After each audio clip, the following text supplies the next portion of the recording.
नमस्कार दोस्तों, स्वागत है आपका एक बार फिर पटवारी ऑफिस ऑनलाइन में। मैं हूं आशीष और जैसा कि आप वीडियो का टाइटल देखकर समझ गए होंगे कि आज हम बात करने वाले हैं कि रोवर मशीन से किस प्रकार सीमांकन किए जाए। क्योंकि यह विषय बहुत वृहद है, इसलिए इस वीडियो को मैंने 2 या 3 भागों में बनाया है। और आज हम इस वीडियो में जानने वाले हैं कि सीमांकन का क्या सिद्धांत है और रोवर मशीन से किए जाने वाले सीमांकन के दौरान किन-किन महत्वपूर्ण बिंदुओं को ध्यान रखना होता है। और ऐसे कौन से विषय हैं जिनको हमारा जानना बहुत ज़रूरी है। तो चलिए शुरू करते हैं, कैसे करें रोवर मशीन से सीमांकन। भाग 1 में हम जानते हैं सीमांकन का सिद्धांत। दोस्तों, जैसा कि आप लोग जानते होंगे कि सीमांकन का उद्देश्य राजस्व रिकॉर्ड का उपयोग करते हुए मौके के स्थायी बिंदुओं की सहायता से मेड़ कायम करना होता है। क्योंकि हमारा राजस्व रिकॉर्ड जरीब से सर्वे द्वारा ही तैयार किया गया है, इसलिए हमें सैद्धांतिक रूप से सीमांकन के दौरान भी उपयोग करना होगा। आप लोग जानते ही होंगे कि जरीब से सीमांकन के दौरान किन्हीं दो स्थायी सीमा चिन्हों, जैसे कि चित्र में दिखाया गया है, बिंदु ए से बिंदु बी की ओर जरीब लाइन चलाकर आईना ऑफसेट के माध्यम से 2 से ढाई जरीब के बीच में ऑफसेट लिए जाते हैं।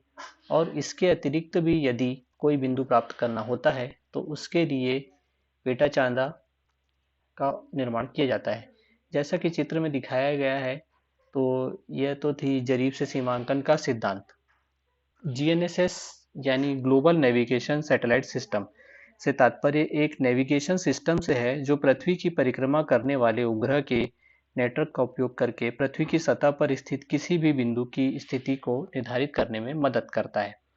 जीएनएसएस ग्लोबल कवरेज देता है, साथ ही सटीकता और 3D लोकेशन निर्धारित करने में सहायता करता है।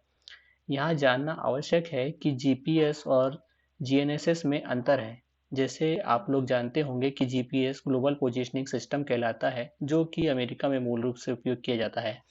और जब इस प्रकार के और भी पोजिशनिंग सिस्टम जैसे जीपीएस, बाइडू, ग्लोनास और भारत का नाविक इत्यादि को सामूहिक रूप से उपयोग किया जाता है, तो यह एक जीएनएसएस कहलाता है। कोर्स यानी कंटिन्यूस ऑपरेटिंग रेफरेंस स्टेशन होता है। जैसा कि आप चित्र में देख पा रहे हैं, पूरे भारत में अलग-अलग स्थान पर या कहीं हर जिले में कोर्स स्टेशन स्थापित किए गए हैं। तो कोर्स स्टेशन एक नेटवर्क है जो नेविगेशन सिस्टम के लिए संदर्भ स्टेशन प्रदान करता है। या सिस्टम जीपीएस सिग्नलों को मजबूत करने और उनकी सटीकता में सुधार करने के लिए डिजाइन किया गया है। कोर्स स्टेशन को धरातल पर स्थापित किया गया है, इसलिए इससे प्राप्त होने वाले रेफरेंस डाटा यानी कि पोजीशन की एक्यूरेसी काफ़ी अच्छी प्राप्त होती है। जैसा कि आप दिए गए चित्र में देख रहे हैं कि अलग-अलग जीएनएसएस सिस्टम के अंतर्गत आने वाले सैटेलाइट या उपग्रह से कोर्स स्टेशन की पोजीशन प्राप्त की जाती है, जो कि धरातल पर स्थित है, और उन सारी पोजीशन को सेंट्रल कंट्रोलर यानी कोर्स सिस्टम द्वारा रोवर को प्रदान किया जाता है और रोवर की सटीक स्थिति दर्शाई जाती है। यूटीएम यूनिवर्सल ट्रांसवर्स मार्केटर यानी कि यूटीएम जोन एक भौगोलिक निर्देश प्रणाली है जो पृथ्वी की सतह को 60 अलग-अलग क्षेत्रों में विभाजित करती है। यह प्रणाली सैन्य और नेविगेशन उद्देश्यों के लिए विकसित की गई थी, लेकिन अब इसका उपयोग विभिन्न क्षेत्रों में किया जाता है, जैसे कि मैपिंग, जीआईएस और ग्लोबल पोजिशनिंग सिस्टम।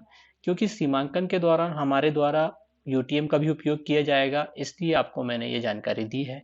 जैसा कि आप स्क्रीन पर दिखाए गए चित्र में देख सकते हैं कि भारत के नक्शे पर भी लगभग 3 से 4 अलग-अलग यूटीएम जोन दिए गए हैं। तो इसके बारे में अधिक जानकारी मैं आपको आने वाले वीडियो में दूंगा। डीटीएम का अर्थ है डिजिटल टेरेन मॉडल। यह एक त्रि-आयामी मॉडल है जो पृथ्वी की सतह के आकार और ऊंचाई को दर्शाता है। डीटीएम में पृथ्वी की सतह के विभिन्न बिंदुओं की ऊंचाई को डिजिटल रूप में दर्ज किया जाता है, जिससे एक त्रि-आयामी मॉडल बनता है। WGS 84 वर्ल्ड जियोडेटिक सिस्टम 1984 एक वैश्विक भौगोलिक प्रणाली है जो पृथ्वी की सतह के आकार और स्थिति को निर्धारित करने के लिए उपयोग की जाती है।